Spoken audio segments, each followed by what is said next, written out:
أعوذ بالله من الشيطان الرجيم. بسم الله الرحمن الرحيم. يا أيها الذين آمنوا إذا نكحتم المؤمنات ثم طلقتموهن من قبل أن تمسوهن فما لكم عليهن من عدة تعتدونها فمتعوهن وسرحوهن سراحا جميلا. وقال الله تبارك وتعالى في شان حبيبه: إن الله وملائكته يصلون على النبي يا أيها الذين آمنوا صلوا عليه وسلموا تسليما. اللهم صل وسلم وبارك على سيدنا ومولانا محمد معدن الجود والكرم وعلى آله وأصحابه أجمعين. حضرات محترم، آج ہماری گفتگو کا عنوان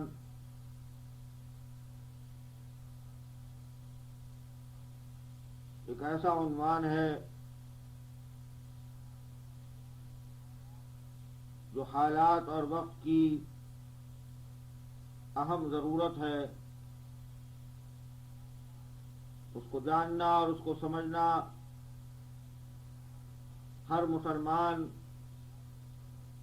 مرد اور عورت کے لیے نہایت ہی اہم اور ضروری ہو گیا ہے.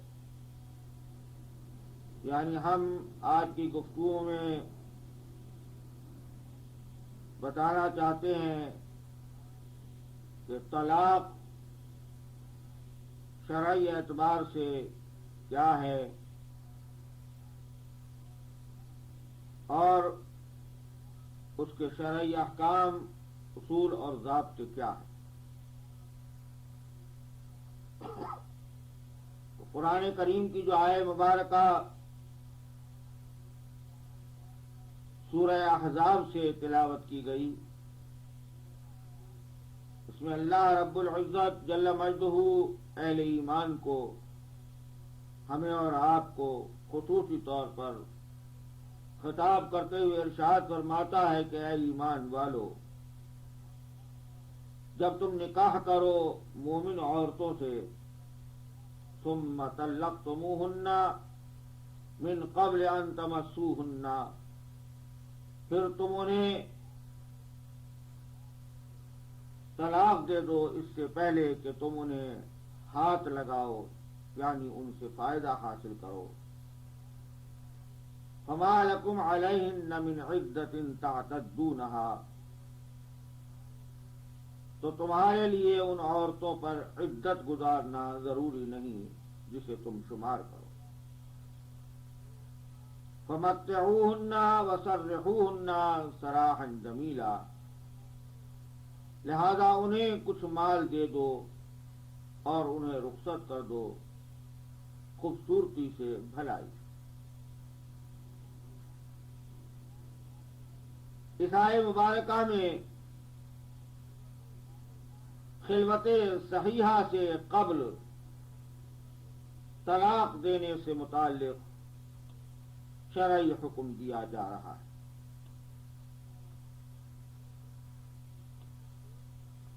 اس میں کوئی شک نہیں کہ نکاح کے دو بول ایجاب اور قبول سے ایسا مستحکم اور مضبوط رشتہ قائم ہو جاتا ہے کہ اس سے زیادہ اہم کوئی رشتہ نہیں رہتا. ماں باپ، بہن بھائی، چچا چچی، خالہ خالو اور دوسرے تمام رشتے حقیقت میں اسی ایک رشتے کی شاخ ہے، اور تمام رشتوں کا دار و مدار اسی ایک رشتے پر ہے. اللہ رب العزت جل مجدہ نے مرد اول حضرت آدم علیہ السلام اور خاتون اول حضرت حوا کی پیدائش کے بعد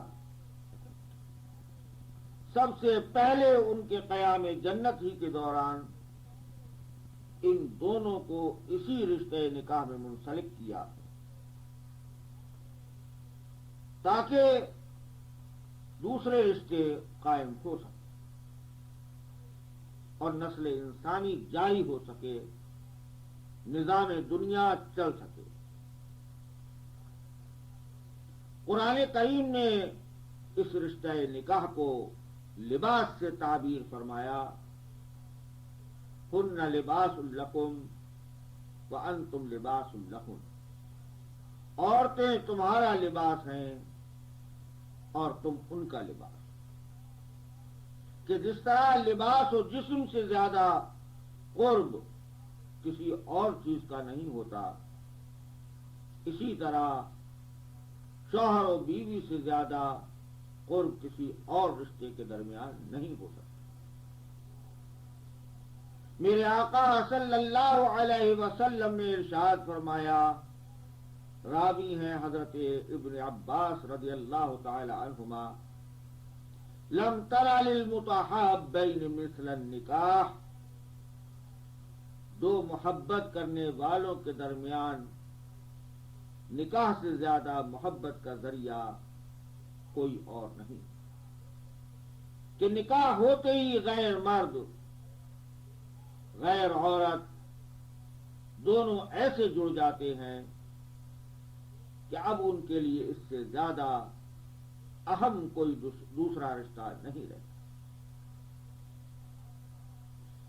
حضرات محترم، اسلام یہ چاہتا ہے کہ یہ اہم رشتہ اب ساری زندگی قائم رہے، کبھی منقطع نہ ہونے پائے۔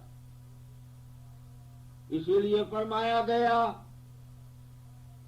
سورہ النساء ہے، وعاشروہن بالمعروف، اور اپنی بیویوں کے ساتھ بھلائی سے، عمدگی سے زندگی بسر کرو۔ فَإِن كَرِهْتُمُوهُنَّ، اگر تم انہیں ناپسند کرو، فَعَسَىٰ أَن تَكْرَهُوا شَيْئًا وَيَجْعَلَ اللَّهُ فِيهِ خَيْرًا كَثِيرًا،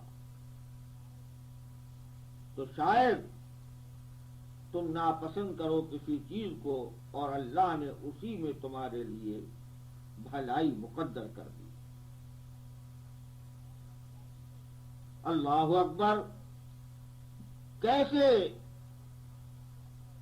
حکیمانہ انداز میں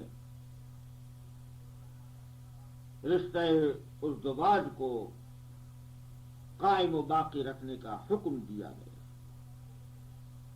اولاً تو تاکید کی گئی کہ بیویوں کے ساتھ اچھا سلوک کرو، محبت و خلوص کا برتاؤ کرو، ان کی خواہشات نفس کو پامال نہ کرو، ان کی عزت نفس کو مجروح نہ کرو، انہیں خادمہ اور باندی نہ سمجھو، اپنے گھر کی مالکہ، رونق اور اپنے بچوں کی ماں جانو۔ جب تم اپنی بیوی کے ساتھ یہ برتاؤ کرو گے تو وہ تم سے والہانہ محبت کرے گی، تمہارے لیے ہر قسم کی قربانی دینے پر آمادہ رہے گی، اور اس کی بہت سی وہ عادتیں جو تمہیں ناگوار ہیں خود بخود ختم ہو جائیں گی۔ وہ تمہاری رضا اور خوشنودی کا احساس کرنے لگے گی، اور تم خود بھی تحمل اور درگزر کے عادی ہو جاؤ۔ پھر اللہ رب العزت دعوت فکر دیتا ہے کہ سوچو،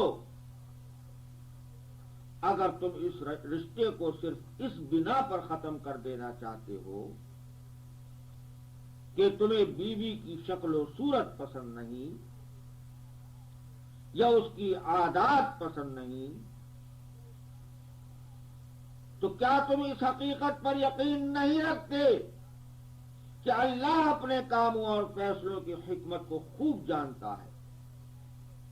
بس ہو سکتا ہے کہ تم جس عورت سے رشتہ منقطع کرنا چاہتے ہو، اللہ نے اسی میں تمہارے لیے کوئی ایسی بھلائی رکھی ہو جسے تم نہیں جانتے۔ مثلا اسی کے ذریعے اللہ تمہیں صالح اولاد عطا فرمانے والا ہو، یا اسی کی وجہ سے تمہارے رزق میں برکت ہو، نہ جانے اور کیا کیا حکمتیں پوشیدہ ہوں جو اللہ نے اس عورت کو تم سے منسلک کیا، کہ جوڑا بنانے والا تو وہی ہے، اس کا بنایا ہوا جوڑا نہ توڑو، پچھتانا پڑے گا۔ ایک حدیث بھی ملاحظہ فرمائیے، راوی حضرت ابو ہریرہ رضی اللہ تعالی عنہ، میرے آقا صلی اللہ علیہ وسلم فرماتے ہیں، لا یفرق مؤمن مؤمنۃ ان کرہ منہا خلقا رضی منہا آخر۔ کوئی مومن شوہر مومنہ بیوی سے نفرت نہ کرے اگر اس میں کوئی ناپسندیدہ عادت ہے تو کوئی پسندیدہ عادت بھی تو ہوگی۔ کتنا پیارا ارشاد ہے میرے پیارے آقا صلی اللہ علیہ وسلم کا۔ سوچئے، نہ تو کوئی مرد و عورت ایسا ہے جس میں کوئی عیب نہ ہو، اور نہ ہی کوئی مرد و عورت ایسا ہے جس میں کوئی اچھائی نہ ہو۔ پس جس بیوی کو تم چھوڑنا چاہتے ہو اس میں اگر کوئی عیب ہے تو کوئی خوبی بھی ضرور ہو۔ تمہیں چاہیے کہ اس کی خوبی کی قدر کرو، عیب سے درگزر کرو، اور بطریقہ احسن اس کی اصلاح کی کوشش کرتے ہیں۔ کیا کوئی یقین کر سکتا ہے کہ وہ جس دوسری عورت سے نکاح کرے گا اس میں کوئی عیب نہ ہوگا؟ ضرور ہو، کہ بے عیب اللہ اور اس کے رسول کے سوا کوئی۔ اسی لیے شریعت مطہرہ نے مرد کو 4 نکاح کرنے کی اجازت دی، کہ اگر موجودہ بیوی میں واقعی کوئی عیب ہے، مثلا اس کی صحت ٹھیک نہیں رہتی جس کی وجہ سے وہ حقوق زوجیت ادا کرنے کے لائق نہیں، اس کے اولاد نہیں رہتی، اس کے اولاد نہیں ہوتی، تو اسے چھوڑو نہیں، دوسرا نکاح کر لو، بشرطے کہ معاشی طور پر تم کفیل بن سکو اور عدل و انصاف بھی کر سکو۔ بہرحال رشتہ ازدواجیت ایک اہم رشتہ ہے جس کا منقطع کر دینا ہرگز اللہ اور اس کے رسول کو پسند نہیں۔ لیکن انسان کی فطرت مجموعہ ضدین ہے، کہ وہ کبھی ایک چیز کو پسند کرتا ہے تو کبھی اسی چیز سے نفرت کرنے لگتا ہے۔ اور شریعت مطہرہ نہ تو طبیعت پر جبر کرتی ہے اور نہ فطرت کو پامال کرتی، بلکہ فطری تقاضوں کی تکمیل اور طبعی میلان کی تسکین کے لیے اصولوں کا تعین کرتی ہے اور ان کی پابندی کا حکم دیتی ہے۔ پس اللہ نے صرف انسان کے فطری تقاضے کی تکمیل کے لیے جس طرح اس رشتے کو جوڑنے کے لیے نکاح کا اصول عطا فرمایا، اسی طرح بوقت اہم ضرورت اس کو توڑنے کے لیے بھی خلا اور طلاق کا اصول دیا۔ اب ان دونوں لفظوں خلا اور طلاق کے پہلے معنی سمجھ لیں۔ خلا کے معنی ہے کپڑے یا جوتے اتارنا۔ شریعت میں خلا یہ ہے کہ عورت کو مال کے بدلے طلاق دی جائے، چاہے شوہر کی طرف سے اس مال کا مطالبہ کیا جائے، یعنی شوہر بیوی سے کہے کہ میں تمہیں طلاق دینے پر تیار ہوں لیکن تم مہر معاف کر دو یا اتنا مال مجھے دے دو، یا بیوی شوہر کو پیشکش کرے کہ میں تمہیں اتنا مال دوں گی یا مہر معاف کرتی ہوں، تم مجھے طلاق دے دو۔ دونوں صورتوں میں مرد کو لفظ خلا کے ساتھ طلاق دینا ہوگی، یعنی معاملہ طے ہو جانے کے بعد شوہر بیوی سے کہے گا کہ میں نے اتنے مال کے عوض تجھ سے خلا کیا، بیوی کہے گی میں نے قبول کیا، اس طرح طلاق بائن ہو جاتی۔ اور طلاق کے معنی ہے کھل جانا، جبکہ نکاح کو عقد کہا جاتا ہے، یعنی گرہ باندھنا۔ ایجاب و قبول کے ذریعے جو گرہ بندھی تھی وہ طلاق سے کھل جاتی ہے اور مرد و عورت کا رشتہ ازدواج ختم ہو جاتا ہے، اس لیے اس عمل کو طلاق کہا جاتا ہے۔ خلا و طلاق دونوں ہی ایسی دھاردار تلواریں ہیں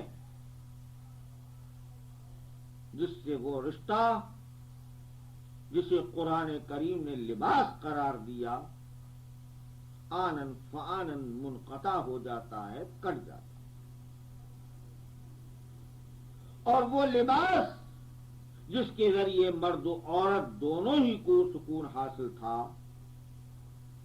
دونوں کی عزت و آبرو سے محفوظ تھی، دونوں کے عیوب و نقائص اس میں ڈھکے ہوئے تھے، وہ لباس جس میں اس جوڑے سے پیدا ہونے والے بچوں کو پناہ حاصل تھی، ذرا سی دیر میں تار تار ہو جاتا اور دونوں ہی ایسے ننگے ہو جاتے ہیں کہ دونوں کی طرف ہر ایرے غیرے کی نظریں اٹھنے لگتی ہیں، اہل خانہ کی نظر میں، اہل خاندان کی نظر میں، معاشرے اور سوسائٹی کی نظر میں ان کی کوئی عزت نہیں رہتی۔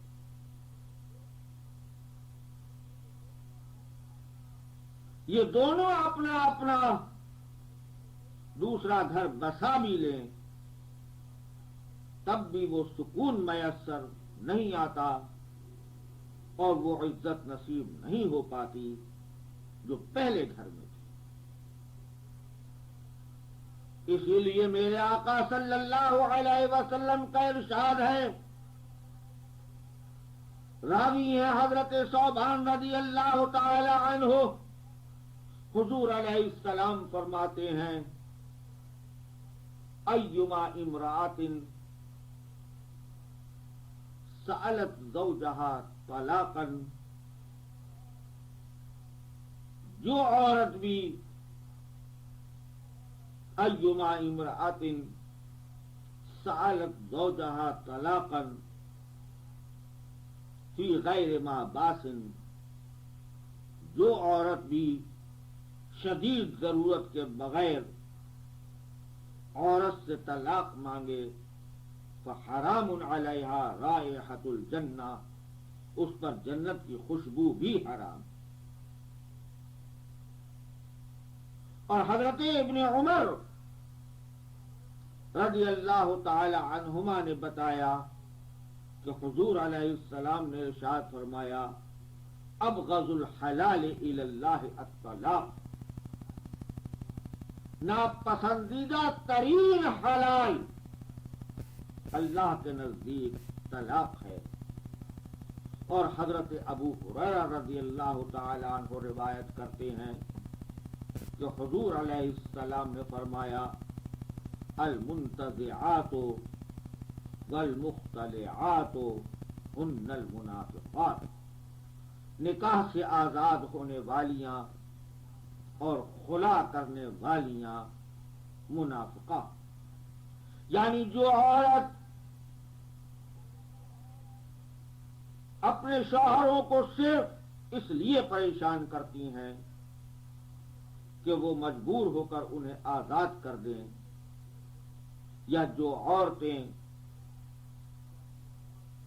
خلا کرتی ہیں وہ در حقیقت منافقہ، کہ بظاہر تو شوہر سے محبت کرتی ہیں لیکن دل میں ان سے نفرت کرتی ہیں اور کسی نہ کسی طرح آزاد ہونا چاہتی ہیں۔ ان احادیث مبارکہ سے واضح ہو گیا کہ نبی مکرم صلی اللہ علیہ وسلم کے نزدیک خلا اور طلاق کس قدر مبغوض اور برا ہے، اور آپ نے اس سے اپنی نفرت کا اظہار اسی لیے فرمایا کہ غلام حتی الامکان اس سے بچنے کی کوشش کرے۔ بہرحال طلاق دینا اگرچہ شرعاً جائز ہے، لیکن اللہ اور اس کے رسول صلی اللہ علیہ وسلم کی نظروں میں نہایت ہی ناپسندیدہ اور مبغوض، لہذا مرد و عورت دونوں کو کوشش کرنا چاہیے کہ وہ اس تلوار کی زد سے بچے رہیں اور ایک دوسرے کا لباس بن کر زندگی کو پر لطف بنانے کی کوشش کرتے ہیں، بالخصوص اس صورت میں جبکہ اللہ نے ان کو اولاد کا عطیہ بھی بخشا۔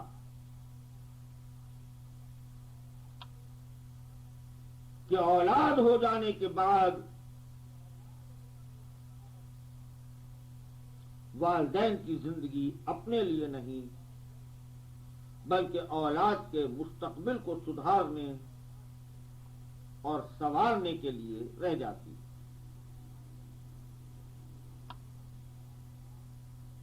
پس جب بھی مرد و عورت میں کسی کو علیحدگی کا خیال آئے تو وہ اپنے پیارے پیارے بچوں پر نظر ڈالے اور سوچے کہ اگر ہم ایک دوسرے سے جدا ہو گئے تو ان بچوں کو ہمارا مشترکہ پیار کیسے نصیب، جبکہ بچوں کی راحت اور ان کی بہترین تربیت کا دار و مدار ماں باپ کے مشترکہ پیار ہی پر ہے۔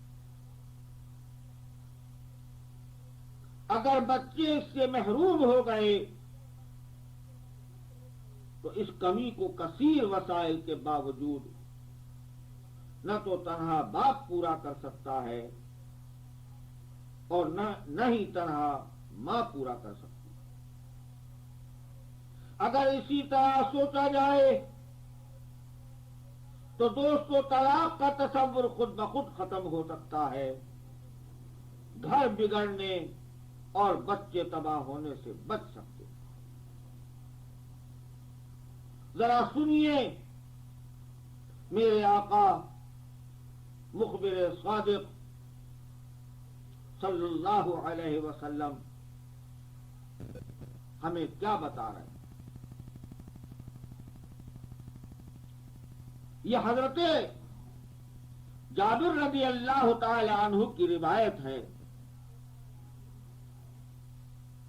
کہ حضور علیہ السلام نے بتایا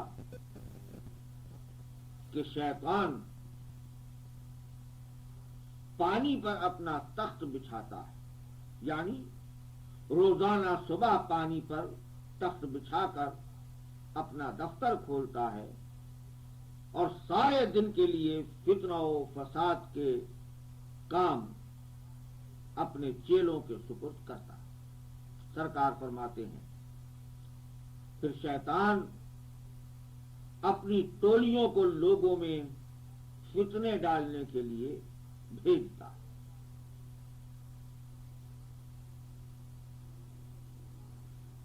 اور شام کو یہ سب واپس آ کر اپنی اپنی کارستانیاں، اپنے اپنے کمالات بیان کرتے ہیں، جن کو شیطان مرعون سنتا رہتا۔ یہاں تک کہ ان میں سے ایک آتا ہے اور اپنا کارنامہ بیان کرتے ہوئے کہتا ہے ما ترکتہ حتی فرقت بینہ وبین امرأتی، میں نے فلاں شخص کو اس وقت تک نہ چھوڑا جب تک اس کے اور اس کی بیوی کے درمیان تفریق نہ کرا، یعنی دونوں کو اتنا لڑایا، اتنا غصہ دلایا کہ میں کامیاب ہو گیا اور شوہر نے بیوی کو طلاق دی۔ سرکار فرماتے ہیں بس اب شیطان اچھل پڑتا ہے، اس خبیث چیلے کو چمٹاتا جاتا ہے اور کہتا جاتا ہے نعم انت، ہاں تو نے کچھ کیا۔ یہ مسلم شریف کی حدیث ہے۔ یہ تفریق اگر بصورت طلاق ہوئی تو بری، یعنی ٹھیک ہے مرد نے عورت کو طلاق دے دی، بہت برا کیا، لیکن اگر بغیر طلاق شوہر بیوی ایک دوسرے سے علیحدہ ہو گئے تو اور بھی زیادہ بری،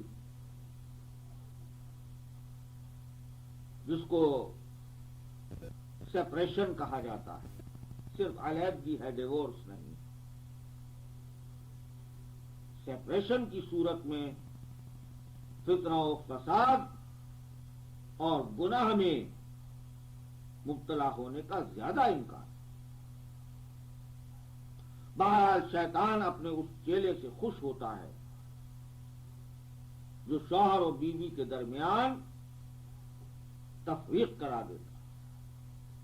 غور فرمائیے آخر ایسا کیوں کہ سب سے زیادہ شیطان اسی بات پر خوش ہوتا ہے کہ شوہر اور بیوی کے درمیان تفریق ہو گئی؟ اس لیے دوستو کہ اس طرح اس نے ایک تیر سے سینکڑوں شکار کر لیے۔ شرعی قانون کے مطابق جو رشتہ قائم ہوا تھا اسے توڑ دیا۔ مرد و عورت دونوں کو اب گناہ میں مبتلا کر دینا اس کے لیے زیادہ آسان ہو گئے۔ شوہر و بیوی کے خاندانوں میں جو رشتہ تھا وہ بھی ختم ہو گیا۔ اب دونوں ایک دوسرے کے دشمن بن گئے۔ بچوں کا نہ صرف مستقبل تباہ ہو گیا بلکہ ان کے آوارہ اور جاہل ہونے کا امکان زیادہ ہو۔ اسی طرح سوچئے، جتنا آپ غور کریں گے شیطان کی خوشی کے اسباب آپ کو معلوم ہوتے چلے جائیں۔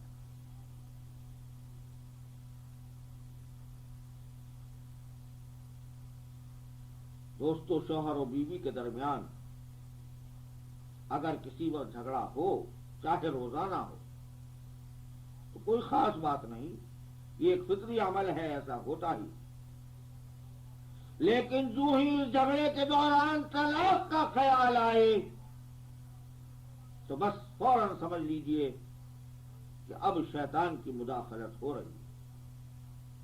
اس سے پہلے کہ وہ اپنے مقصد میں کامیاب ہو، لا حول پڑھیے، جھگڑا فوراً ختم کر دیجئے اور اپنے اور اپنی اولاد کے مستقبل کو تباہ ہونے سے بچا لیجیے۔ یاد رکھیے کہ شیطان تفریق کرانے کے لیے غصے ہی کا سہارا لیتا۔ وہ غصے کی آگ سلگاتا ہے، بس جھگڑا شروع ہو جاتا ہے۔ جو جو آگ کی تیزی بڑھتی جاتی ہے جھگڑا بڑھتا جاتا ہے، یہاں تک کہ عورت کی زبان پر طلاق کا مطالبہ آتا ہے، مرد سے کہنے لگتی ہے مجھے طلاق دے دو، اور اگر اس کی زبان پر وہ مطالبہ نہیں آتا تو بس مرد کہہ ڈالتا ہے، طلاق کے لفظ بول دیتا ہے، اور جو ہی غصہ ٹھنڈا ہوتا ہے میاں بیوی دونوں سر پکڑ کر رہ جاتے ہیں، اور اب مسئلہ معلوم کرنے کے لیے مفتی کے پاس دوڑتے ہیں، اور خیال یہ کرتے ہیں کہ طلاق کے الفاظ غصے کی حالت میں بولے گئے، خود ہی فتویٰ دے لیتے ہیں، لہذا طلاق نہیں ہوتی۔ حالانکہ ذرا بھی عقل سے کام لیا جائے تو بات صاف ہے کہ کوئی کسی پر تلوار کا وار محبت میں نہیں کرتا،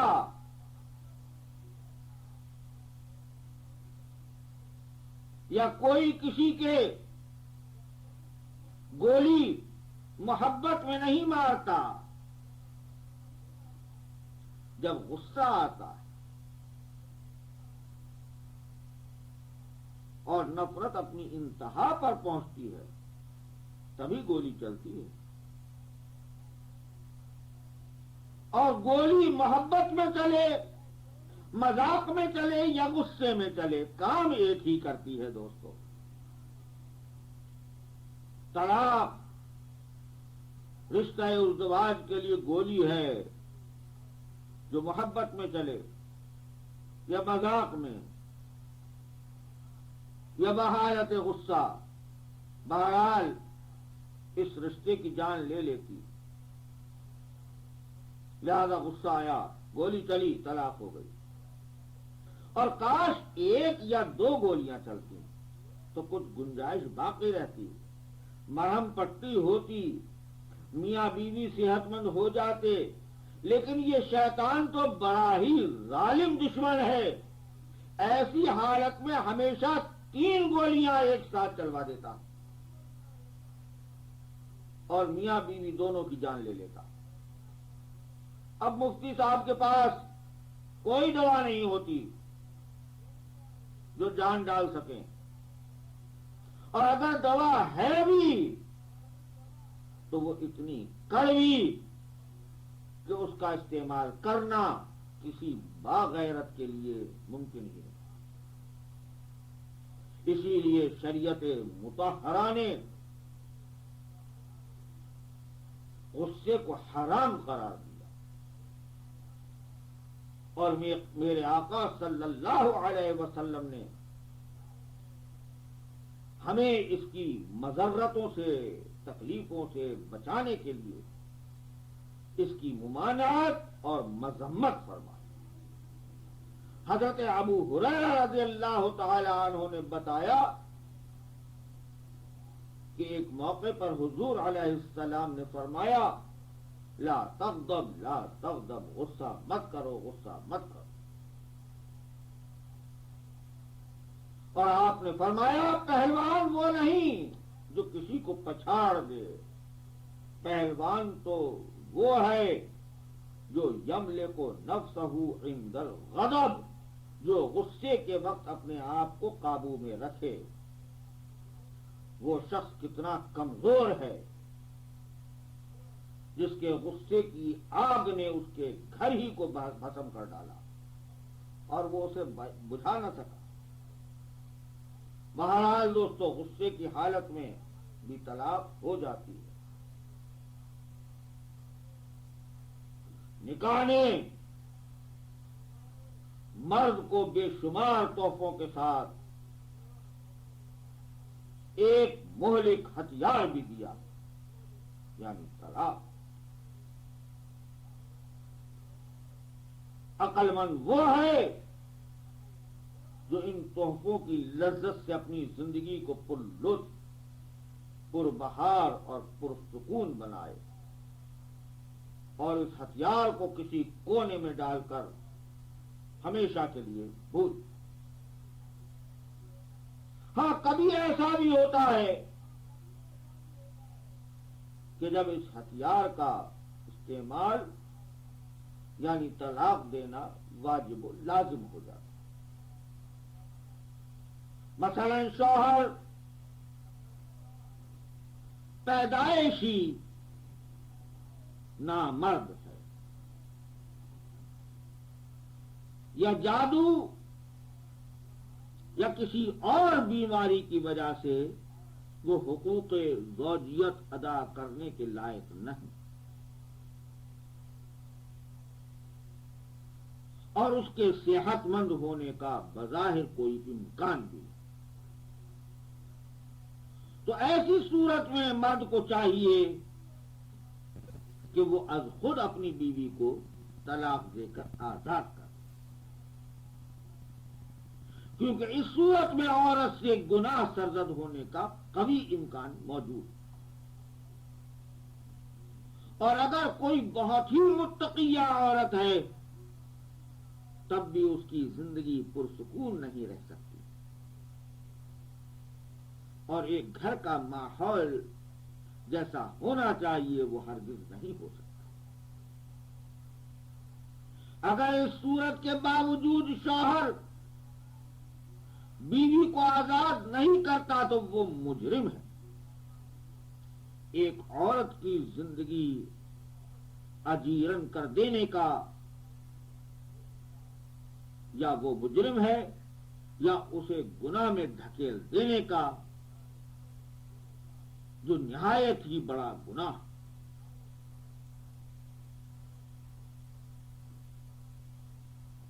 بس اس گناہ سے بچنے کے لیے بیوی کو طلاق دے دینا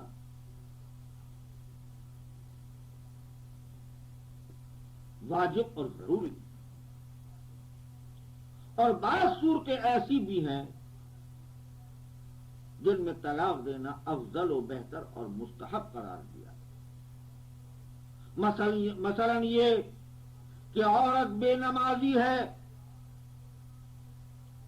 اپنے ساس سسر اور دیگر اہل خانہ کو ستاتی اور پریشان کرتی ہے یا ان سے نفرت کرتی اور ملنا جلنا تک پسند نہیں کرتی، یا وہ مجبوراً اس مرد کی زوجیت میں ہے جبکہ اس کا دل کسی اور مرد کی طرف مائل ہے، یا وہ اس کے مال و اسباب میں خیانت کرتی ہے. ان تمام صورتوں اور ان جیسی صورتوں میں مستحب ہے کہ ایسی عورت کو طلاق دے کر اس کی ایذا رسانی سے نجات حاصل کر لی جائے، لیکن اس وقت جب اس کی اصلاح اور تربیت کے تمام شرعی اور معاشرتی طریقے ناکام ہو چکے. حضور علیہ الصلاۃ والتسلیم کے دربار میں بھی ایک مرتبہ اسی قسم کا ایک واقعہ پیش آیا کہ ثابت ابن قیس رضی اللہ تعالی عنہ کی بیوی حبیبہ بنت سہل نے سرکار کے دربار میں حاضر ہو کر شوہر سے علیحدگی کی درخواست پیش کی، یعنی خلا چاہ. کیونکہ حضرت ثابت کچھ شکل و صورت کے اچھے نہ تھے، قد پستہ تھا، چھوٹا تھا، رنگ سیاہ تھا، اور حضرت حبیبہ جو عبداللہ ابن ابی کی بہن تھی دراز قد لمبے قد کی نہایت حسینہ و جمیلہ عورت، لہذا وہ حضرت ثابت کو اپنے شوہر کو پسند نہیں کرتے.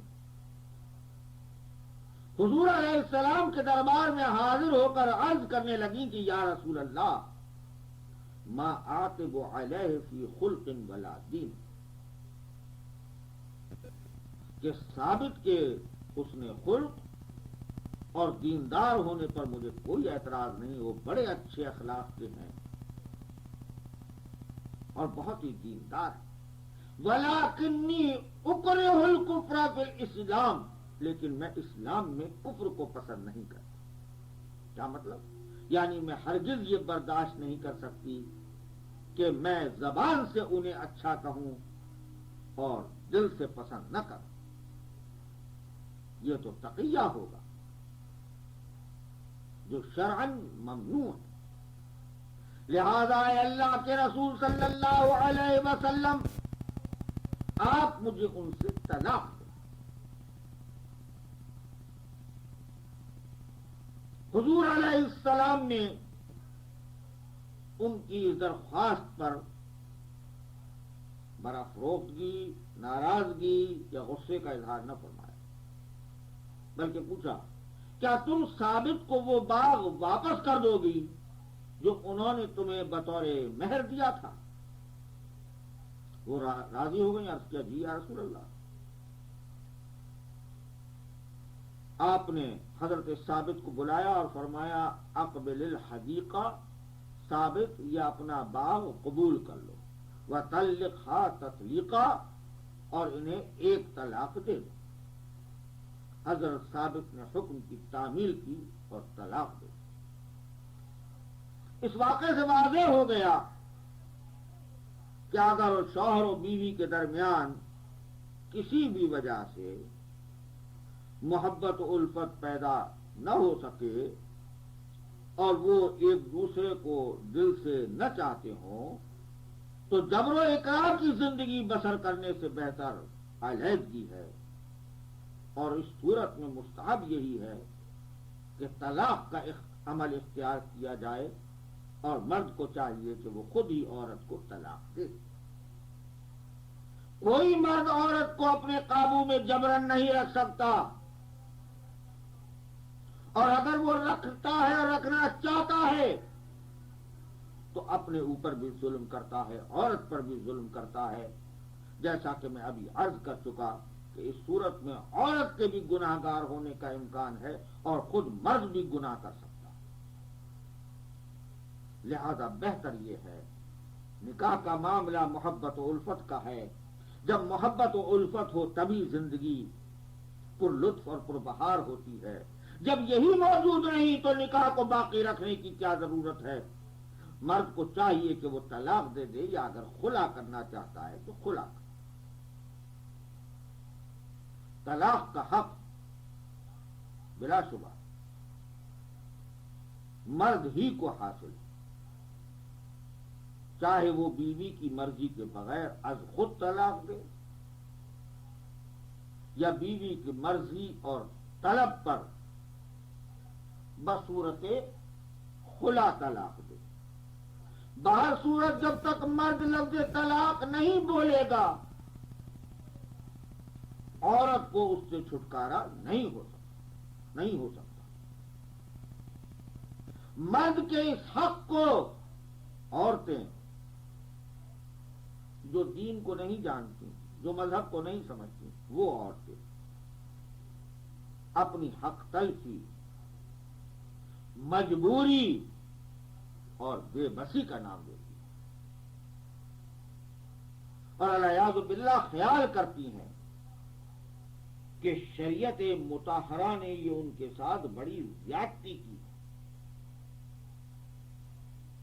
انصاف تو یہ تھا کہ جس طرح نکاح کا حق مرد و عورت دونوں کو حاصل ہے اور دونوں کی مرضی کے بغیر یہ معاہدہ زندگی عمل میں نہیں آتا، اسی طرح طلاق کا حق بھی دونوں کو حاصل ہونا چاہیے تھا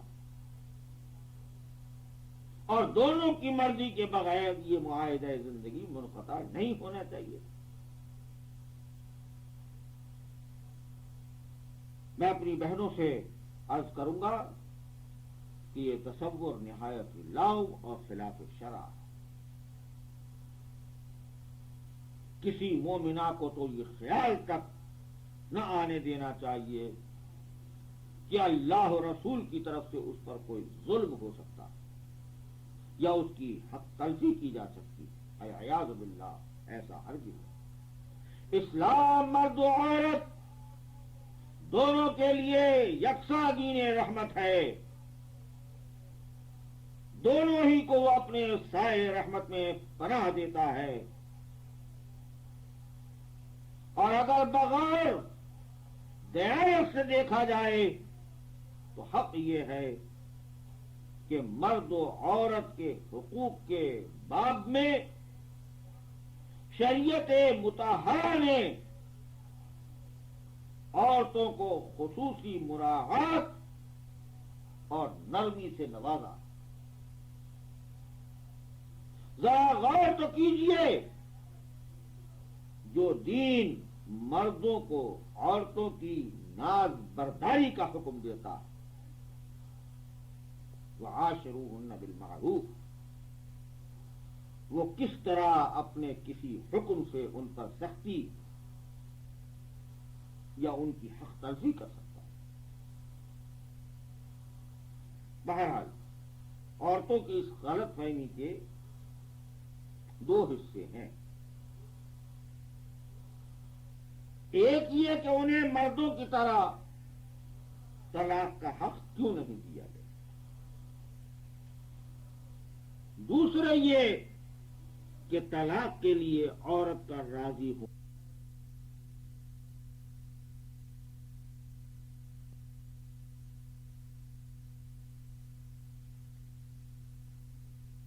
تفصیل سے گفتگو کر کے اس غلط فہمی کو ہم دور کر دینا چاہتے ہیں. اللہ کرے کہ ہم کامیاب ہو سکیں.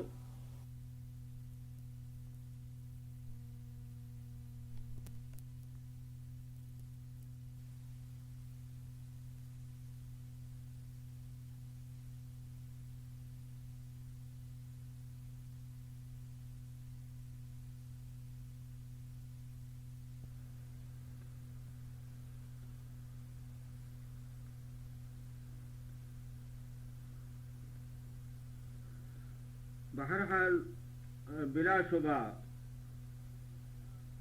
حق طلاق مرد ہی کو کلیتاً حاصل ہے. یہ عورتوں کے ساتھ نہ تو زیادتی ہے اور نہ ہی ان پر کوئی جبر و اکراہ ہے. اگرچہ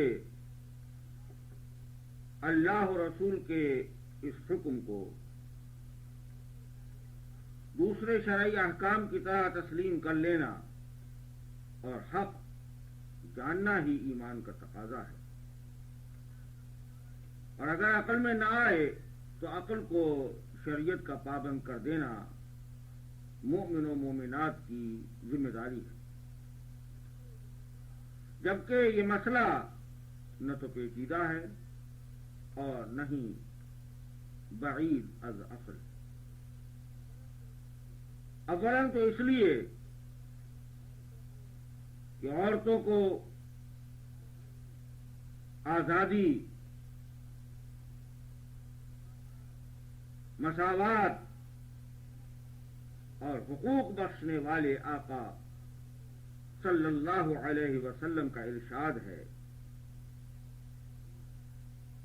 ہن ناقصات العقل والدین. عورتیں عقل و دین کے اعتبار سے ناقص واقع ہوئی. عیوب و نقائص پر پردہ فرمانے والے آقا صلی اللہ علیہ وسلم اپنی باندیوں کا، مسلمان عورتوں کا کوئی عیب بیان نہیں فرما رہے، بلکہ اس فطری اور جبلی کمزوری کو بیان فرما رہے ہیں جس کی بنا پر یہ صنف نازک بعض شرعی امور میں خصوصی مراعات اور نرمی کی مستحق قرار دی گئی. اسی میں سے ایک یہ بھی ہے کہ اس کے ہاتھ میں طلاق کی تلوار نہ دے کر اسے اس رشتے کی حفاظت کی ذمہ داری سے سبکدوش رکھا گیا. ورنہ مرد ہمیشہ بیوی کو ستاتا، پریشان کرتا اور غصہ دلا کر اسے طلاق دینے پر مجبور کر دیتا اور پھر بدنام کرتا پھرتا کہ بیوی نے مجھے طلاق دی ہے، میں تو اس کو ہرگز چھوڑنا نہ چاہتا تھا. کیونکہ بہرحال طلاق کو ایک معاشرتی جرم سمجھا جاتا ہے. اس جرم کے مرتکب شخص کو کوئی اچھی نظر سے نہیں دیکھتا. اسی لیے ایسے مجرموں کو کسی اچھے خاندان کی لڑکی سے نکاح کرنا دوبارہ بہت دشوار ہو جاتا ہے. اکثر انہیں کوئی مطلقہ یا بیوہ ہی ملتی ہے. وہ بھی بہت دشواری کے بعد. یعنی عورتوں کو کا یہ خیال بھی غلط ہے کہ طلاق کا اثر مرد پر بالکل نہیں ہوتا، صرف عورت کی زندگی برباد ہوتی ہے. نہیں، ایسا ہرگز نہیں ہے. اگر آپ غور کریں تو ہماری یہ بات قابل تسلیم ہے کہ مطلقہ کے ساتھ سب اظہار ہمدردی کرتے ہیں اور کرنا چاہیے، جبکہ مرد کو سب مجرم اور ایک ناکام شوہر قرار دیتے ہیں. اور حقیقت میں ایسا ہی. دوسرے، عورت کو حق طلاق حاصل نہ ہونے کی دوسری وجہ یہ ہے کہ عورت فطرتاً غصے کی تیز واقف ہوئی. اس میں قوت مدافعت مرد کی بنسبت کم ہوتی ہے. اسے بات بات پر بہت جلد غصہ آ جاتا ہے. خصوصاً ایام حیض میں یا دوران حمل وہ بہت جلد پریشان ہو جاتی ہے. مسائل اور الجھنوں کا مقابلہ کرنے کی بجائے وہ کسی نہ کسی طرح ان سے چھٹکارا حاصل کر لینا چاہتی ہے.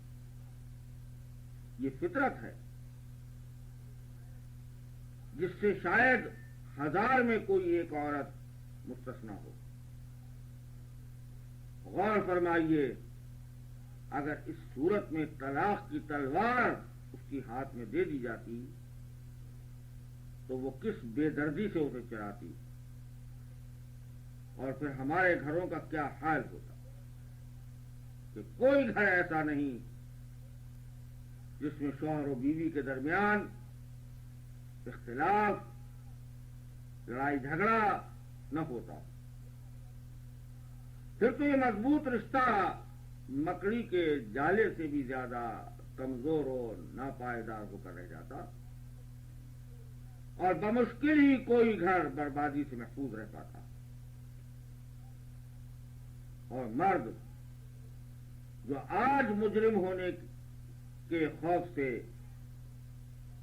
بصورت خلا بھی طلاق دینا نہیں چاہتا، بڑی آسانی سے اپنی عیاشی کے لیے عورت کو استعمال کرتا رہتا. اس کے لیے عورتیں بدلتے رہنا نہایت ہی آسان ہو جاتا. اب رہی دوسری بات کہ نکاح کی طرح طلاق میں عورت کی مرضی کیوں ضروری نہیں، تو اس کی وجہ بالکل واضح ہے کہ نکاح تو ایک معاہدہ، ایک ایگریمنٹ ہے، اور کسی بھی معاہدے کے لیے جانبین کی رضامندی لازمی ہوتی ہے، جبکہ طلاق اس معاہدے کو ختم کرنے کا نام ہے. اور ہر ایگریمنٹ ایک ہی جانب سے توڑا اور منقطع کیا جاتا ہے. مثلا غور فرمائیے، آپ ایک مکان خریدنا چاہتے ہیں. خریداری کا معاہدہ اس وقت تک عمل میں نہیں آ سکتا جب تک کہ مالک مکان اور خریدار دونوں راضی نہ ہوتا. دونوں ہی کی رضا کے بعد معاہدہ طے پائے گا، اور دونوں میں سے کوئی ایک بھی معاہدے کی کسی شق کا انکار کر دے تو یہ طے شدہ معاہدہ ختم ہو جائے گا، جس کے خاتمے کے لیے دونوں کی رضا ضروری نہیں. بہرحال انعقاد معاہدے کے لیے جانب کی رضا لازمی ہے، جانبین کی رضا لازمی ہے، جبکہ اس کے نقض و انقطاع کے لیے جانب واحد کا انکار ہی کافی، دوسرا راضی ہو یا نہ ہو۔ بے آئین ہی یہی صورت نکاح و طلاق کی ہے کہ نکاح کے لیے ایجاب و قبول لازمی ہے، جبکہ طلاق کے وقت صرف شوہر کا فیصلہ کافی۔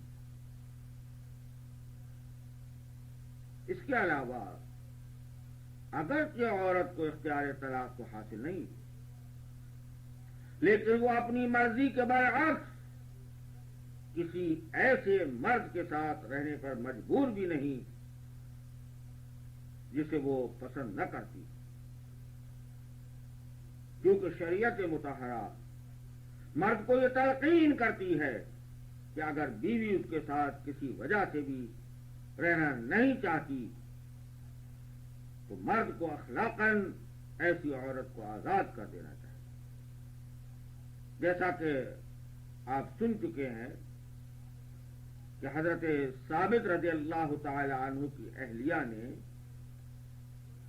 ان سے خلا چاہا تو حضور علیہ السلام نے ثابت کو حکم دیا کہ تم اپنی بیوی کو طلاق دے دو، اور انہوں نے فوراً اس حکم کی تعمیل کی، اور یہ حکم قیامت تک کے امتیوں کے لیے ہے کہ اگر بیوی خلا چاہتی ہے تو شوہر کو اخلاقاً طلاق دے دینا ہی بہتر، یہی دینداری کا تقاضا ہے اور یہی عقل کا بھی تقاضا ہے کہ جو عورت مرد سے محبت نہیں کرتی، اس کے ساتھ رہنا نہیں چاہتی، اسے پسند نہیں کرتی، اس عورت سے وہ کیا لطف زندگی حاصل کر سکتا ہے دوستو؟ جبکہ اس صورت میں یقیناً عورت وظیفہ زوجیت میں بھی مرد کا ساتھ آمادگی سے نہیں دیتی ہوگی۔ یہ بھی ممکن ہے کہ یہ عورت کسی دوسرے مرد کی طرف مائل ہو اور گناہ کی مرتکب ہو جائے، یہ مرد بھی بلا وجہ اس کے گناہ کا سبب بنے گا۔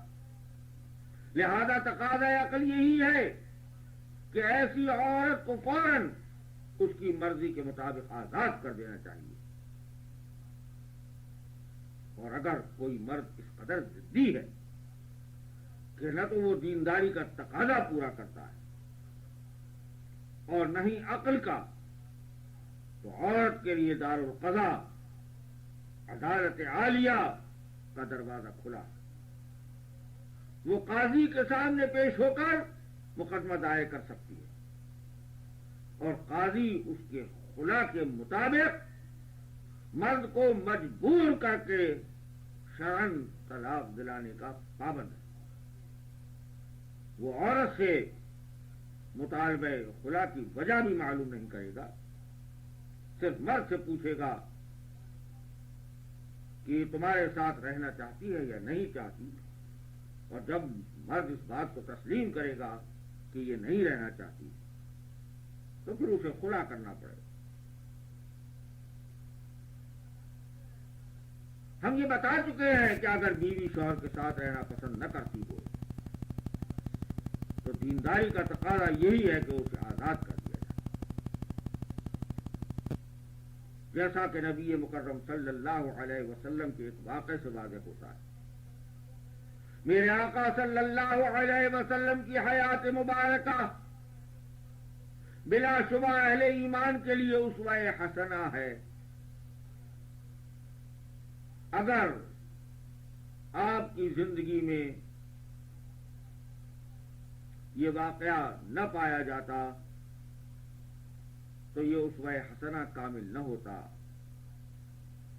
واقعہ نہایت اہم ہے، قابل غور ہے، غور سے سنیے۔ قرآن کریم کی سورہ احزاب ہی میں ہے، فرمایا گیا، اللہ رب العزت جل مجدہ کا ارشاد ہے، یا ایھا النبی قل لازواجک، اے نبی مکرم علیہ السلام، آپ اپنی بیویوں سے فرما دیجئے ان کنتن تردن الحیات الدنیا وزینتها، اگر تم دنیا کی زندگی اور اس کی آرائش اور آسائش چاہتی ہو، فتعالینا، تو آؤ، امتعکن، میں تمہیں مال و متاع دیتا ہوں، واسرحکن سراحا جمیلا، اور پھر تمہیں میں رخصت کرتا ہوں بڑی خوبصورتی کے۔ وَإِن كُنتُنَّ تُرِدْنَ اللَّهَ وَرَسُولَهُ وَالدَّارَ الْآخِرَةَ، اور اگر تم چاہتی ہو کہ اللہ کو اور اس کے رسول کو اور آخرت کے گھر کو، تو بے شک فَإِنَّ اللَّهَ أَعَدَّ لِلْمُحْسِنَاتِ مِنكُنَّ أَجْرًا عَظِيمًا، تو بے شک اللہ نے تیار کر رکھا ہے تم میں سے نیکوکار کے لیے اجر عظیم۔ یہ واقعہ حضور علیہ السلام کی بیویوں اور ہماری ماؤں کا ہے کہ جن کی زندگی کے شب و روز نہایت ہی عسرت اور تنگی میں بسر ہوتے تھے، نہ پہننے کے لیے اچھا لباس میسر تھا، نہ آرائش و آسائش کے لیے دیگر سامان موجود تھا، کئی وقت کھانے کو کچھ نہ ملتا تھا، چولہا تک نہ جلتا تھا۔ میری مائیں پھر بھی صابر و شاکر تھیں، ان کے لیے یہ کیا کم اعزاز تھا کہ وہ سید الانبیاء صلی اللہ علیہ وسلم کی ازواج مطہرات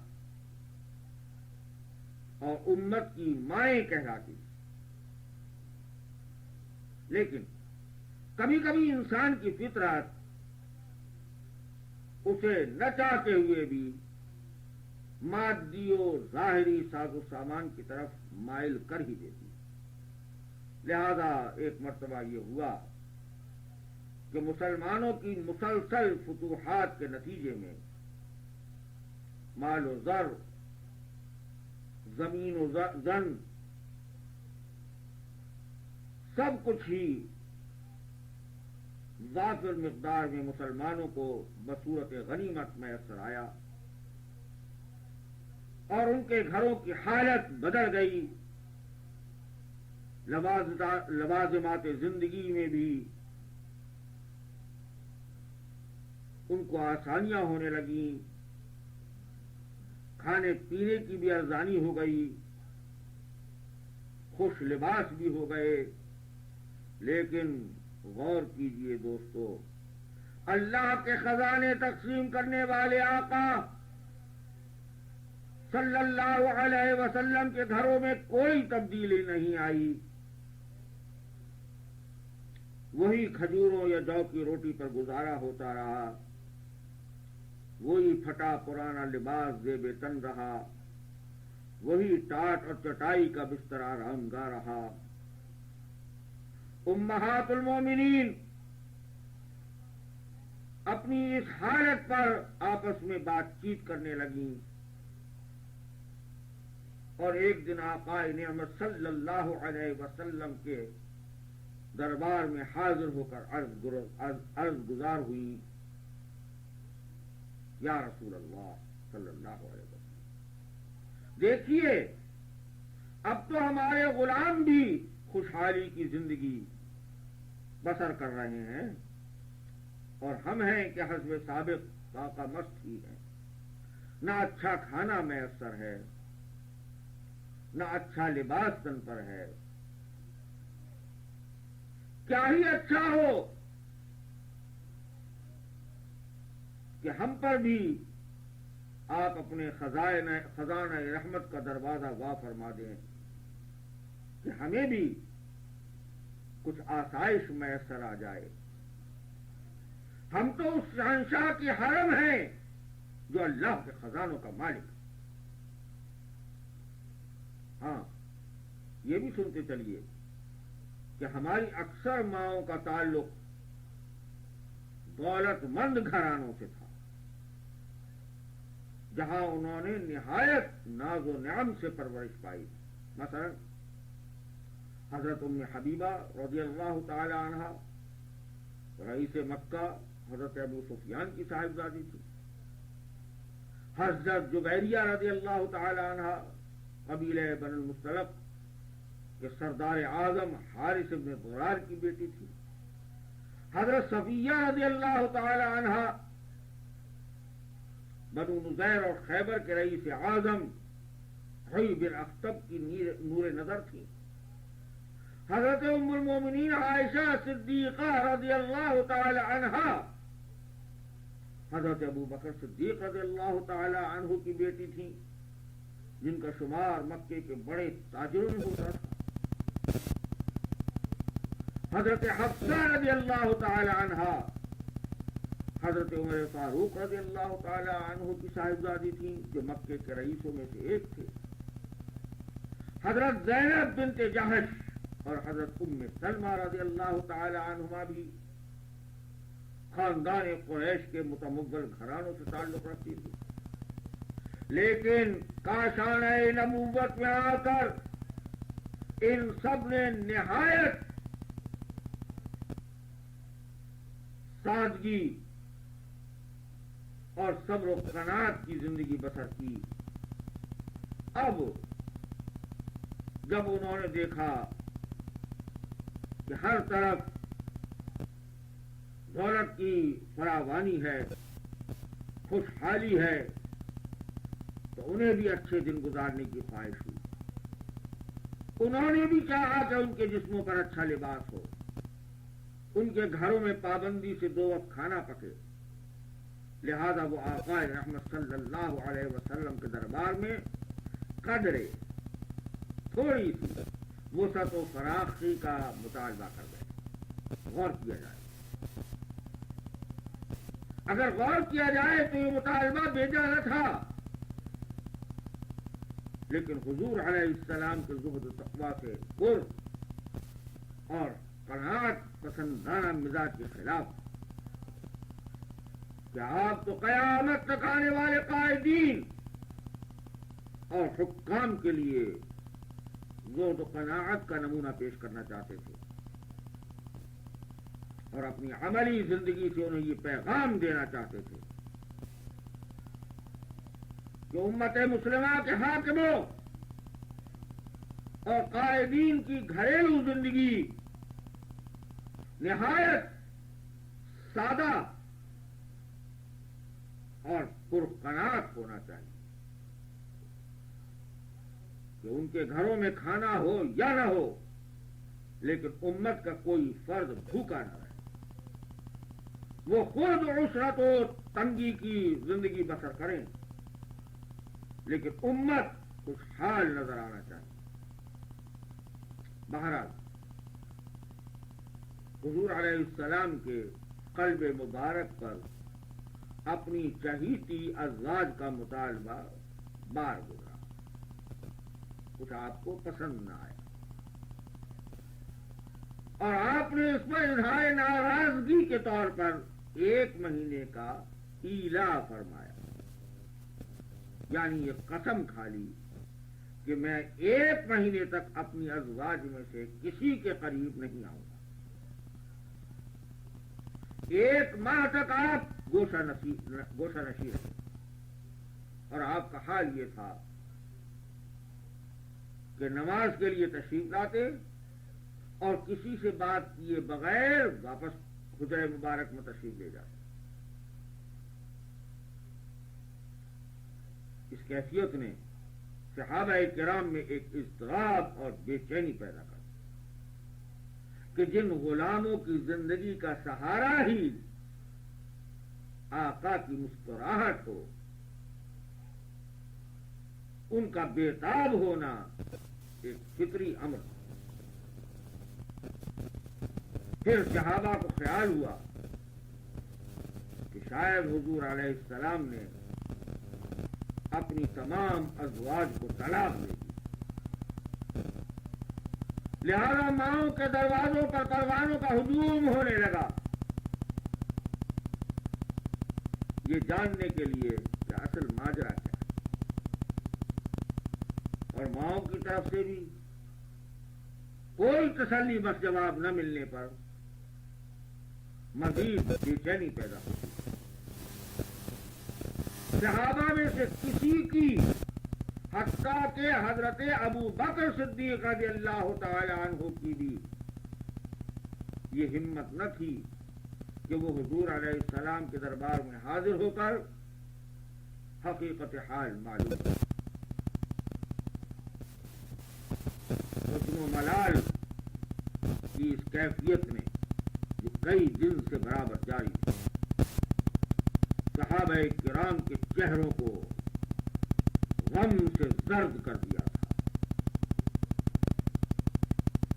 ان کے گھروں میں کھانا پکنا بند ہو گیا،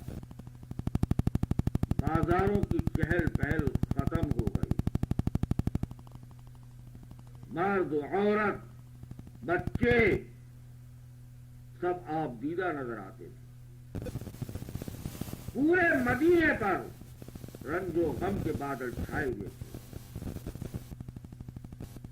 بلاخر حضرت عمر رضی اللہ تعالی عنہ سے نہ رہا گیا۔ ایک دن انہوں نے سرکار کے دربار میں حاضری کا فیصلہ کر لیا اور ایک نماز سے فارغ ہو کر وہ سرکار کے پیچھے پیچھے ہو گئے۔ لیکن حضور علیہ السلام حضرہ مبارک میں تشریف لے گئے اور عمر کی طرف آپ نے توجہ تک نہ فرمائی۔ آقا کی اس بے رخی نے حضرت عمر کے دل کو کیسا گھائل کیا ہوگا یہ تو وہی جانے۔ لیکن امت کا غم دور کرنے کے لیے انہوں نے ہمت نہ ہاری اور دربار رسول کے دربان حضرت رباح رضی اللہ تعالیٰ عنہ سے کہا کہ سرکار سے گزارش کرو کہ عمر حاضر خدمت ہونا چاہتا ہے۔ وہ اندر گئے اور واپس آ کر بتایا کہ میں نے حضور علیہ السلام کو آپ کا پیغام دیا لیکن سرکار نے کوئی جواب نہ دیا۔ تھوڑی دیر بعد عمر نے پھر دربار سے کہا کہ اب جا کر اطلاع دو۔ ربا پھر گئے اور واپس آ کر وہی خبر دی کہ کوئی جواب نہیں ملا۔ اب عمر کی بےتابی قابو میں نہ رہی اور انہوں نے تھوڑا اونچی آواز سے کہا کہ ربا میرے لیے اجازت طلب کرو، قسم خدا کی میں اپنی بیٹی حفصہ کی سفارش کے لیے نہیں آیا۔ اگر حضور علیہ السلام اس سے ناراض ہیں تو میں اس کا سر قلم کر سکتا ہوں۔ اس آہوزاری پر دریائے رحمت جوش میں آیا اور عمر کو باریابی کی اجازت دے دی۔ حضرت سیدنا عمر رضی اللہ تعالی عنہ بیان کرتے ہیں کہ جب میں سرکار کے دربار میں حاضر ہوا تو آپ کا حال دیکھ کر میرا دل بھر آیا، میری آنکھیں آپ دیدہ ہو گئی۔ میں نے دیکھا کہ آپ ایک کھری چارپائی پر رونق افروز ہیں جس کے باندوں کے نشانات سے آپ کا جسم نازک سرخ ہو گیا۔ کھانے کے لیے ایک طرف تھوڑے سے جو رکھے ہوئے تھے، پینے کے لیے ایک مشکیزے میں تھوڑا سا پانی تھا۔ سرکار نے میری طرف نظر اٹھائی، میری آنکھوں سے آنسو جاری ہو چکے تھے۔ سرکار نے پوچھا عمر روتے کیوں ہو؟ میں نے عرض کیا یا رسول اللہ صلی اللہ علیہ وسلم اس سے بڑھ کر رونے کا اور کون سا موقع ہوگا؟ کہ قیصر و کسریٰ جو اللہ کے دشمن ہیں نعمتوں میں مست آسائش و آرام کی زندگی بسر کر رہے ہیں،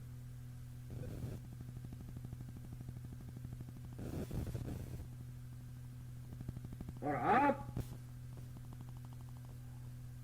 جو اللہ کے محبوب ہیں، اس کے خزانوں کے مالک ہیں، جن کے صدقے میں غلاموں کو بے شمار نعمتیں میسر ہیں، اس حال میں سرکار نے فرمایا اے عمر کیا تم اس پر راضی نہیں کہ قیصر و کسریٰ کو دنیا ملے اور ہمیں آخرت ملے؟ میں خاموش ہو گیا۔ پھر میں نے آپ کا دل بہلانے کے لیے کچھ اور باتیں کی، یہاں تک کہ میں نے آپ کے ہونٹوں پر مسکراہٹ دیکھی تو ہمت ہوئی کہ اب اصل مقصد کی طرف آنا چاہیے۔ لہذا پوچھا یا رسول اللہ، آپ پر ہمارے ماں باپ قربان، کیا آپ نے ہماری ماؤں کو ازواج مطہرات کو طلاق دے دی ہے؟ آپ نے فرمایا نہیں۔ عمر کہتے ہیں میں نے جوش مسرت سے نعرے تکبیر بلند کیا اور عرض کی یا رسول اللہ، آپ کے غلام باہر غم زدہ جمع ہیں، اگر اجازت ہو تو یہ خوشخبری میں انہیں بھی سنا دوں۔ آپ نے اجازت مرحمت فرمائی اور میں دوڑا دوڑا آیا اور سب کو بآواز بلند خبر دی کہ طلاق کی خبر غلط ہے، غلط ہے۔ میرے آقا صلی اللہ علیہ وسلم نے ہماری کسی ماں کو طلاق نہیں دی۔ صحابہ مسرت سے آپس میں گلے ملنے لگے اور ان کے حزن و ملال کے بادل چھٹ گئے، غلاموں کے پژمردہ چہرے چمک اٹھے۔ بہرحال ایک مہینے کے باقی ایام کسی نہ کسی طرح گزرے اور قسم پوری ہونے پر حضور علیہ السلام اپنے حجرہ مبارکہ سے باہر تشریف لائے تو آیت تخییر، یہی آیت جو میں نے ابھی سنائی، یہ نازل ہوئی۔ اس کو آیت تخییر کہا جاتا ہے۔ جب قرآن کریم کی آیت مبارکہ نازل ہوئی تو اللہ کے رسول صلی اللہ علیہ وسلم سب سے پہلے اپنی چہیتی بیوی ام المومنین حضرت عائشہ صدیقہ رضی اللہ تعالی عنہا کے پاس تشریف لے گئے اور یہ آیت سنائی اور فرمایا عائشہ دیکھو معاملہ بہت اہم ہے، اس کے جواب میں جلدی نہ کرنا، اپنے والدین سے مشورے کے بعد جواب دینا، اس لیے کہ آپ نہیں چاہتے تھے کہ حضرت عائشہ عورتوں کی فطرت کے مطابق جلدی کریں اور کوئی غلط جواب دے بیٹھیں جس کے نتیجے میں حضور علیہ السلام کو ان سے ہمیشہ کے لیے علیحدہ ہونا پڑے۔ لیکن حضرت عائشہ نے جلدی کر ہی ڈالی، ہاں سمجھدار تھی، جلدی تو کی لیکن نہایت ہی ایمان افروز جواب بولی یا رسول اللہ اففی ای ھذا استعمر ابویہ، کیا میں اس معاملے میں اپنے والدین سے مشورہ کروں؟ فإنی ارید اللہ ورسولہ والدار الآخرہ، میں تو اللہ، اس کے رسول اور آخرت کے گھر کو پسند کرتا ہوں۔ حضور علیہ السلام کا یہ جواب سن کر حضرت عائشہ صدیقہ رضی اللہ تعالی عنہا کا یہ جواب سن کر سرکار خوش ہو گئے اور مطمئن ہو گئے. فرمایا مجھے تم سے یہی امید تھی. پھر حضور علیہ السلام علیحدہ علیحدہ سب ازواج مطہرات کے پاس تشریف لے گئے اور آپ نے سب کو آیت تخیر سنا کر اختیار دیا کہ چاہو تو دنیا اس کی آسائش اور اس کے آرام کو پسند کر لو، میں تمہیں مال و دولت دیتا ہوں اور اچھی طرح چھوڑے دیتا ہوں، اور چاہو تو اللہ اس کے رسول اور آخرت کے گھر کو پسند کرو. سب کو بتا دیا اور سب نے ہی بلا تامل وہی جواب دیا جو حضرت ام المومنین عائشہ صدیقہ رضی اللہ تعالی عنہا کا تھا. تو امہات المومنین اچھی طرح جانتی تھیں کہ اس سے بلند مقام اور کیا ہو سکتا ہے کہ ہم نبی آخر الزماں صلی اللہ علیہ وسلم کی کہ حرم میں ہیں اور امت کی ماں. بہرحال میرے آقا صلی اللہ علیہ وسلم کی حیات مبارکہ کا یہ ایک اہم واقعہ ہے جو یہ سمجھ لینے کے لیے کافی ہے کہ میری ماؤں کے نزدیک اللہ، اس کے رسول اور دار آخرت سے زیادہ کوئی چیز نہ تھی.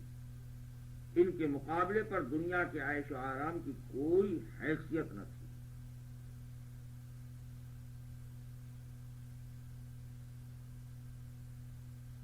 ہاں، عرض یہ کر رہے تھے، ہم بتا ہی رہے تھے کہ اگر بیوی شوہر کے ساتھ رہنا پسند نہ کرے تو دینداری کا تقاضا یہی ہے کہ اس کی مرضی کے مطابق اسے آزاد کر دیا جائے. یہ واقعہ جو آپ نے سنا، اس میں حضور علیہ السلام نے ہمارے لیے یہی نمونہ پیش فرمایا، جبکہ حقیقت یہ ہے کہ ازواج مطہرات کے وہم و گمان میں بھی حضور علیہ السلام سے علیحدگی کا تصور نہ تھا، لیکن بظاہر انہوں نے اپنے مطالبے سے آپ کی عطا کردہ پرقناعت زندگی سے بیزاری اور ناپسندیدگی کا اظہار کیا تھا، جسے آپ نے گوارا نہ فرمایا اور پہلے ایلا کیا اور پھر اللہ کے ارشاد کے مطابق آپ نے انہیں طلاق کا اختیار دیا تاکہ غلام غور کریں اور اگر ان میں سے کسی کو واقعی ایسی صورت پیش آ جائے کہ بیوی اس کے ساتھ رہنا پسند نہ کرے تو وہ اپنے آقا کے عطا کردہ طریقے کے مطابق پہلے ایلا کرے تاکہ بیوی کو ان تمام پریشانیوں کا احساس ہو سکے جو طلاق کی صورت میں اسے پیش آ سکتی ہے، اور پھر وہ بیوی کو طلاق کا اختیار دے. اور اگر عورت اب بھی طلاق ہی کو پسند کرے تو اس پر جبر و اکراہ کے بغیر اسے اس کی مرضی کے مطابق آزاد کہ یہی بہتر طریقہ ہے. اور اگر بغیر ایلا کے بھی ایسا کیا گیا تو جائز، لیکن بہتر ہوگا کہ پہلے ایک طلاق دی جائے تاکہ اگر عورت کو اپنے فیصلے پر پشیمانی ہو تو رجوع کیا جا سکے، ورنہ مرد دوسری طلاق دے کر اسے آزاد کر سکتا ہے. حضرات محترم، طلاق سے متعلق ان چند ضروری باتوں کے بعد اب ہم ایک اور طلاق سے متعلق نہایت ہی اہم بات عرض کرنا چاہتے ہیں، اور وہ ہے 3 طلاق. اس کو غور سے سنیے، یہ معاملہ اور یہ مسئلہ نہایت ہی اہم ہے جس میں اکثر غلطی ہوتی ہے. 3 طلاقیں حلقہ نکاح پر، نکاح کی زنجیر پر، نکاح کے رشتے پر ایسے 3 وار ہیں جن سے یہ مضبوط حلقہ ہمیشہ ہمیشہ کے لیے تار تار ہو جاتا ہے، اور پھر مرد و عورت کے لیے ساری زندگی اس بندھن میں واپس آنے کا کوئی موقع نہیں رہتا سوائے حلالے کے۔ جو کسی بھی باغیرت و باحیا مرد و عورت کے لیے ایک نہایت ہی دشوار اور مکروہ صورت، جسے نبی مکرم علیہ السلام نے نہایت ہی قابل نفرت قرار دیا۔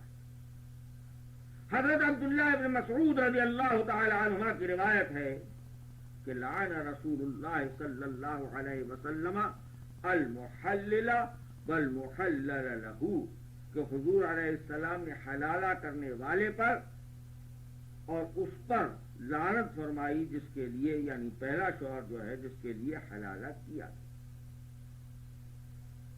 بہرحال 3 طلاقوں کا وار دوستو نہایت ہی خطرناک، مہلک اور جان لیوا ہوتا ہے، اور جہالت و بے خبری کی وجہ سے اکثر لوگ ایک دم یہی وار کرتے ہیں اور پھر پچھتاتے ہیں اور مسئلہ پوچھتے پھرتے ہیں۔ اسی لیے ہم چاہتے ہیں کہ یہاں 3 طلاقوں سے متعلق کچھ وضاحت کر دی جائے، تاکہ اگر خدا نخواستہ ایسا موقع آن ہی پڑے تو جاہلانہ فیصلے سے بچا جا سکے۔ تو لیجئے پہلے ان آیات کا مطالعہ کیجئے، ان آیات پر غور کیجئے جن میں مسئلہ طلاق کی وضاحت کی گئی۔ اللہ رب العزت جل مجدہ کا ارشاد ہے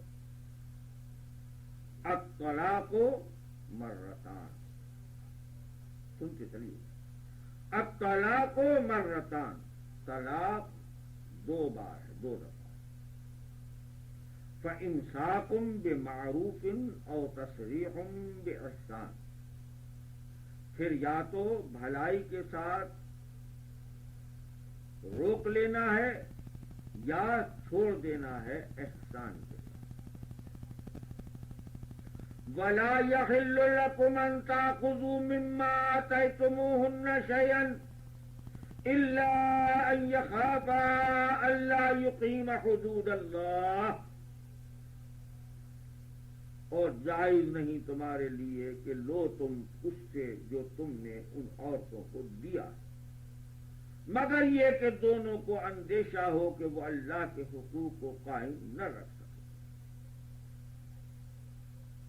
فَإِنْ خِفْتُمْ أَلَّا يُقِيمَ حُدُودَ اللَّهِ، پھر اگر تمہیں خوف ہو کہ وہ قائم نہ رکھ سکیں گے اللہ کے حدود کو، فَلَا جُنَاحَ عَلَيْهِمَا فِي مَا افْتَدَتْ بِهِ، تو کوئی حرج نہیں ان پر کہ عورت کچھ فدیہ دے کر جان چھڑا لے۔ تِلْکَ حُدُودُ اللَّهِ فَلَا تَعْتَدُوهَا، یہ حدیں ہیں اللہ کی، بس ان سے آگے نہ بڑھو۔ وَمَن يَتَعَدَّ حُدُودَ اللَّهِ فَأُولَٰئِكَ هُمُ الظَّالِمُونَ، اور جو کوئی آگے بڑھتا ہے اللہ کی حدوں سے تو وہی لوگ ظالم۔ فَإِن طَلَّقَهَا، 2 طلاقوں کے بعد پھر اگر وہ طلاق اپنی بیوی کو، یعنی تیسری طلاق اپنی بیوی کو دے دے، تو فَلَا تَحِلُّ من بعد حتى تنكح زوجا غيره،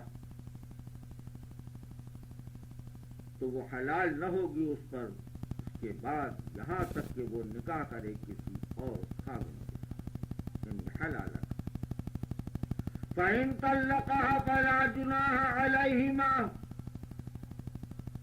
پھر اگر وہ دوسرا شوہر اسے طلاق دے دے تو کوئی حرج نہیں،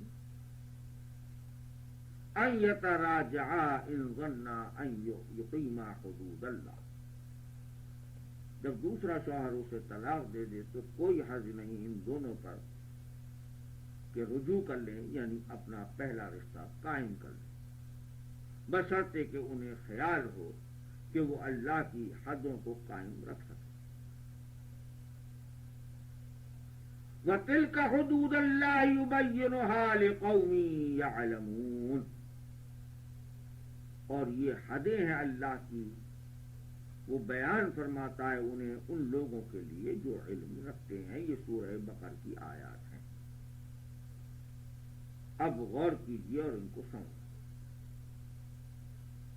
دور جاہلیت میں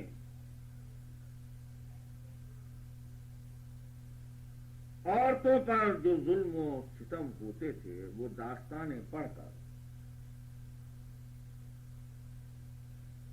ہماری مسلمان بہنوں کو اللہ کا شکر ادا کرنا چاہیے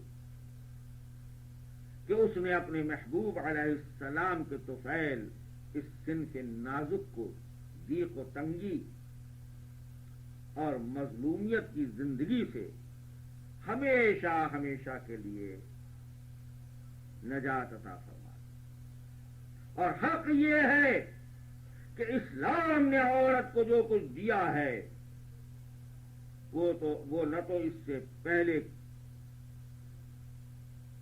کسی دین اور کسی معاشرے نے اس کو دیا، اور نہ ہی آج عورت کی آزادی، ترقی اور مساوات کا ڈھونگ رچانے والوں کی طرف سے اسے مل سکتا۔ اسلام وہ سب کچھ دے چکا جس کی عورت کو ضرورت ہو سکتی تھی اور وہ اس کی متحمل ہو سکتی تھی، اب کوئی اور کیا دے گا دوستو؟ اور عورت کے پاس مانگنے کو اب کیا باقی رہا؟